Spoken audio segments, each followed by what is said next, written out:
Hi guys, this is Eric Lowe with Swordwind Historical Swordsmanship. In a previous video, we looked at the mechanics of an open hands Unterhau, which for a right-handed fencer is a rising diagonal cut from their right. In this video, we're going to be looking at the same cut from the left, which for a right-handed fencer is going to mean that your arms are crossed as you make the cut. It's the crossed hand aspect of the offside Unterhau which makes it tricky for many people. You will also find when you become comfortable with this cut, it may be the thing that makes you makes it more pleasant for you. For learning purposes, and I want to stop here and emphasize that although I'm showing this cut from what we call left Nebenhut here at Swordwind, there's an argument to be had about the exact name of this guard in Lichtenauer's Kunst des Fechtens and what kind of variations it can take before it stops becoming Nebenhut, or if this even is Nebenhut. But for present purposes, that's what I'm going to call it. So the first thing you're going to notice is that if you pay attention to the carpal tunnel grip that we talk about so much on this channel, I'm going to come a little closer to the sword so you can see that the narrow end, closer to the camera, so you can see that the narrow end of my handle is right here in my carpal tunnel. If you maintain that grip into a crossed hands Nebenhut, you will find if your hands are like most people's, your offhand is not able to maintain the same carpal tunnel grip. Mine certainly isn't. If I make my offhand maintain that grip, then my right hand can't really maintain it either. You may be one of the fortunate few who is flexible enough to maintain a good default cutting grip with both hands in this guard. If you are, congratulations. If you aren't, then you're going to find that you need to pick which hand has the good grip. My suggestion to start off with is your top hand. So essentially you could do hold the guard like this if you were using a one-handed sword, and your top, your one hand would have a good grip on the sword, and your offhand is just kind of holding on. What is important is that your the bottom two fingers of your bottom hand can still reach the handle so that they can pull and accelerate that tip. The tricky thing about this cut, and this is really the only thing that makes it different from an open hands Unterhau, is that at some point you've got to trade grip so that before you hit your target, you've got a good carpal tunnel grip on your back hand, and your front hand is just sort of along for the ride at that point, helping to support the weight of the weapon as you carry it through the target. That means you start by kind of pulling the trigger, as it were, with these bottom fingers, accelerate the sword, flip it into a good grip on your bottom hand, and you'll see now that the grip on my top hand is terrible as it carries through.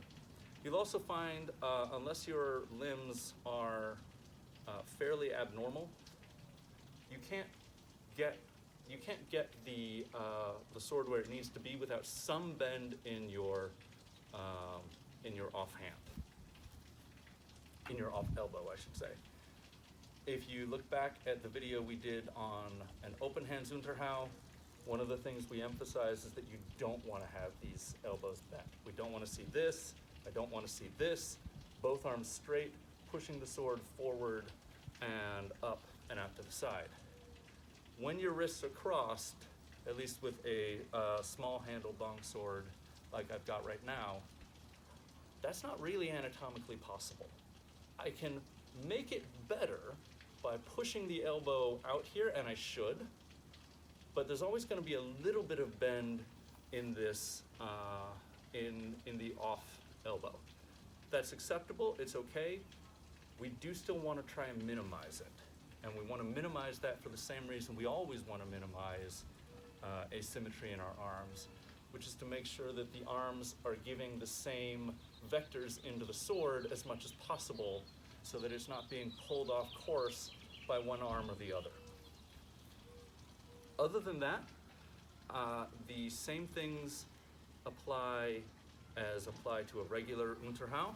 So common ways that this goes wrong: people just sweep the sword up. You'll notice that at no point there did I really kick the sword forward. This may be a rising cut, but the opponent is still over there, not up here. So I need to make sure that I am sweeping the sword forward, which is why when people are learning this cut at Swordwind, I have them stop here in this kind of extended right ox, even though very frequently in actual fencing, it's appropriate to continue the motion of that sword into some other technique. You want to be sure that you can hit here. That tells you, that's your way of ensuring that your sword is actually going forward towards the opponent, and you're not just dragging your arms up into this kind of Dracula-like guard where you're almost covering your own mouth with your bicep. Other ways this goes wrong: people forget the finger squeeze, and so rather than casting the tip forward, instead their hands do everything they need to do, and they end up in more or less the right position.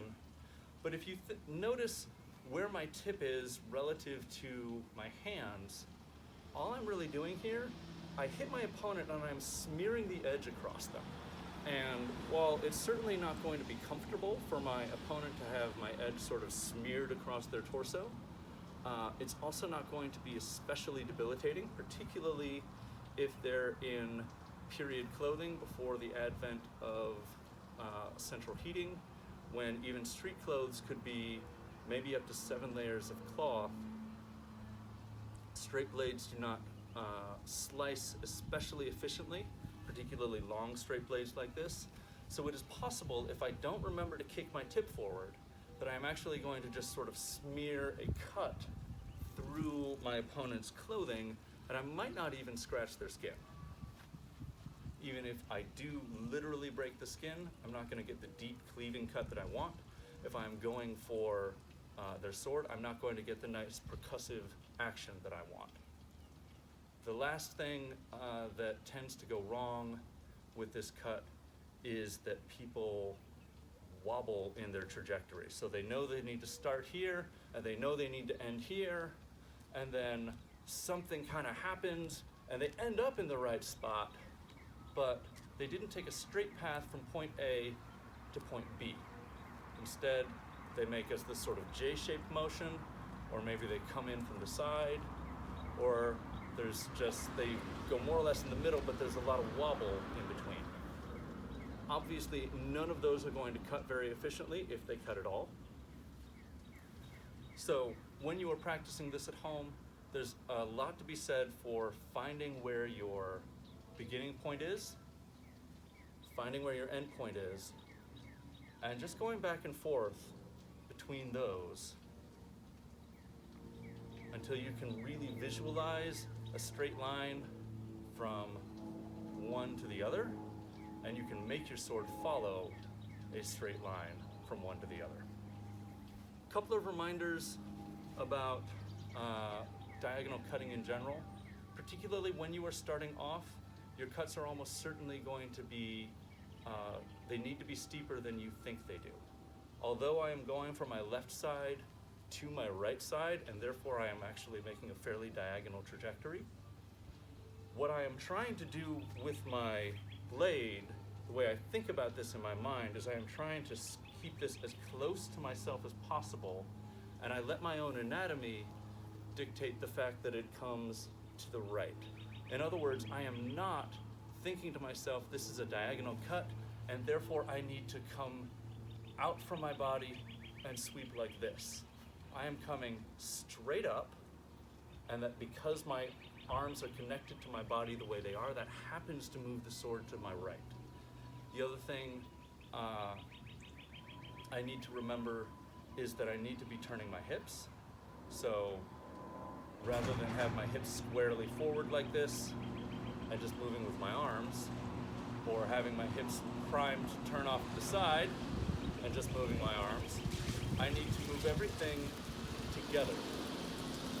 If you have a small turn of the back foot, that's acceptable. It's not ideal, but it's not going to, it's nothing that's going to ruin your cut. And you'll see very accomplished cutters making this cut with a small turn of the left foot. The last thing we need to remember is that it's not enough for our hands and our hips to move in concert. They also need to be lined up when we hit the target.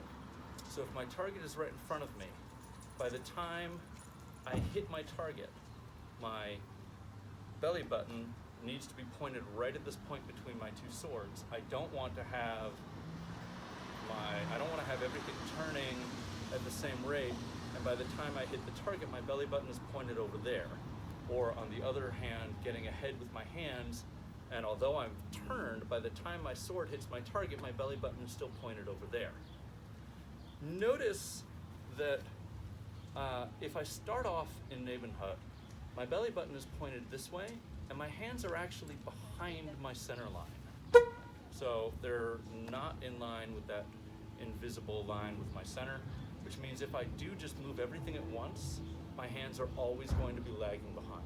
They'll end up in the right spot, but when it matters, when my structure needs to be centered as I'm carrying my weapon through the target, I'm out of alignment.